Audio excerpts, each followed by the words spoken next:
Bonjour et bienvenue dans l'astrologie déchiffrée.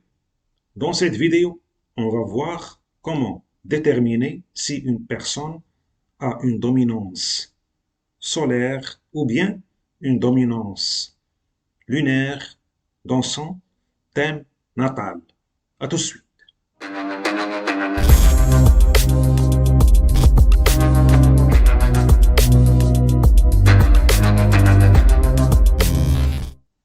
Dans cette vidéo, on va discuter d'une ancienne technique qui était utilisée dans l'astrologie antique bien avant la découverte des planètes personnelles. Autrefois, les astrologues utilisaient uniquement le Soleil et la Lune pour classifier les signes astrologiques, car à l'époque, il n'y avait pas de jumelles et pas de télescope. Les gens se basaient sur les planètes qu'ils pouvaient voir à l'œil nu. Donc, les signes astrologiques pouvaient appartenir à deux catégories, soit la Lune, soit le Soleil. Et bien sûr, plus tard, quand les autres planètes sont apparues, comme Mars, Vénus, Saturne, ainsi de suite, les signes ont été répartis de manière plus précise et plus détaillée. Cette classification est comme suit.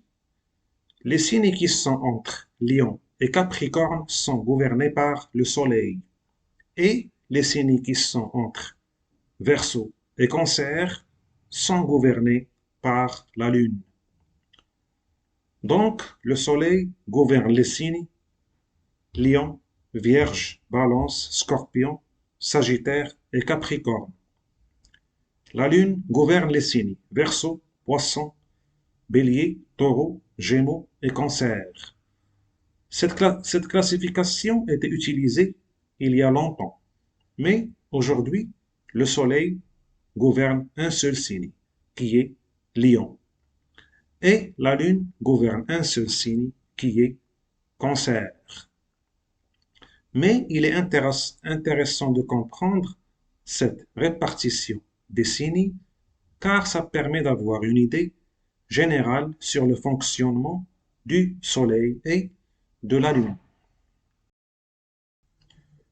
Dans l'histoire de l'astrologie, on dit que le Soleil est le père du zodiaque et la Lune est la mère.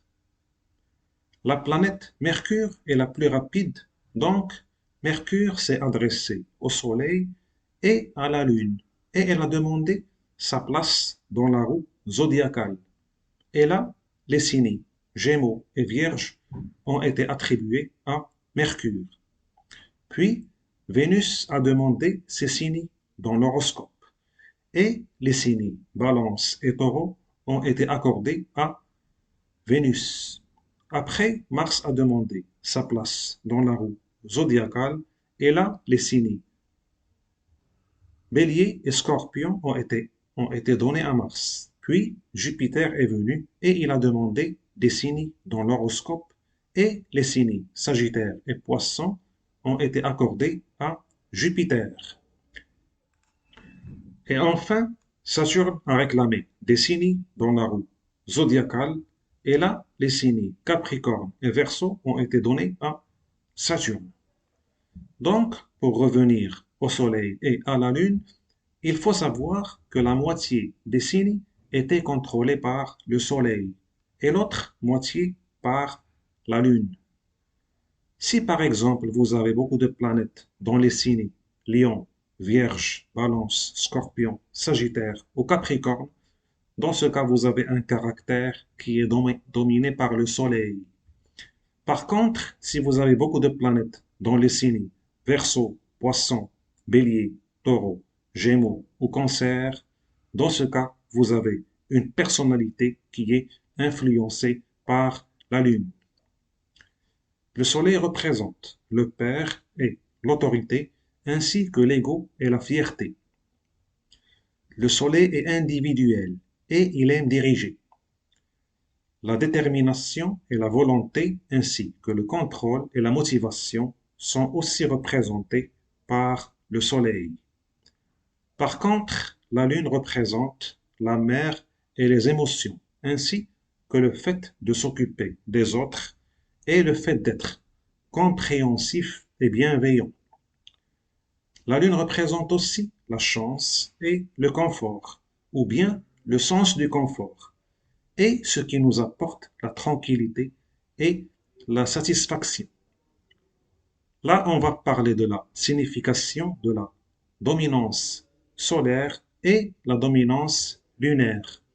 Mais il faut garder en tête que ce n'est qu'une partie de la vérité, car il faut voir l'ascendant ainsi que le maître d'ascendant, ainsi que les aspects entre les planètes, ainsi que la dignité et la force des planètes pour avoir une idée plus complète et plus concluante. Si dans le thème natal, la majorité des planètes sont situées entre Lion et Capricorne, dans ce cas, la personne est brillante, créative et elle peut réussir par elle-même. C'est-à-dire qu'elle peut créer quelque chose qui va lui permettre de gagner sa vie et elle peut s'en sortir grâce à ses efforts personnels et grâce à son travail et grâce à sa persévérance. En général, ces personnes n'ont pas un business ou bien une affaire familiale et ils n'ont pas beaucoup d'argent. Ou bien, même si leur famille est riche, dans ce cas, l'argent de la famille ne va pas aider la personne. Donc la personne doit se réaliser par elle-même et elle doit compter sur ses propres efforts uniquement. La personne doit réussir par elle-même et elle ne doit pas compter sur l'aide de ses parents ou l'aide de ses amis, car ça ne sera pas d'une grande utilité. L'intelligence et la vision de la personne lui permettent de s'en sortir et la personne compte sur sa capacité de planifier et d'entreprendre. Et elle sait prendre les bonnes décisions. Si dans le thème natal, la majorité des planètes sont situées entre Verseau et Cancer, dans ce cas, la personne a un discours harmonieux et équilibré. Et la personne est attractive et magnétique. Et la personne peut devenir populaire et célèbre facilement. Et la personne reçoit l'aide et le support de sa famille, ainsi que de ses amis, et la personne est acceptée rapidement par la masse et elle peut réussir grâce aux autres ou bien en collaborant avec les autres. La personne a plus de chance et elle connaît beaucoup de gens influents et la personne peut réussir dans sa vie sans fournir un très grand effort. Ou bien la personne peut toucher un héritage, ou bien elle peut gagner une somme d'argent importante de manière soudaine. Les amis et la famille de la personne l'aident et la supportent et il y a plus de gains ou bien plus de biens matériels. La personne peut avoir une voiture à un jeune âge, par exemple, ou bien elle peut avoir son propre appartement et ce type de choses. Donc ici, il y a plus de support matériel et plus de confort dans la vie de la personne. Cependant, la personne doit utiliser l'argent et les ressources de manière efficiente et elle doit apprendre à faire fructifier son argent en l'investissant quelque part, par exemple, et elle doit apprendre à maintenir et à préserver sa richesse et sa fortune. Ces personnes sont philanthropes et sociables et elles veulent faire du bien pour la société et elles aident les autres et elles supportent les personnes qui sont dans le besoin. Les personnes qui sont gouvernées par le soleil croient qu'ils doivent développer leur personnalité et la personne doit s'occuper d'elle-même et elle doit briller et réussir par ses propres moyens. Alors que les personnes qui sont gouvernées par la lune croient qu'elles doivent agir pour le bien de la société et pour le bien collectif.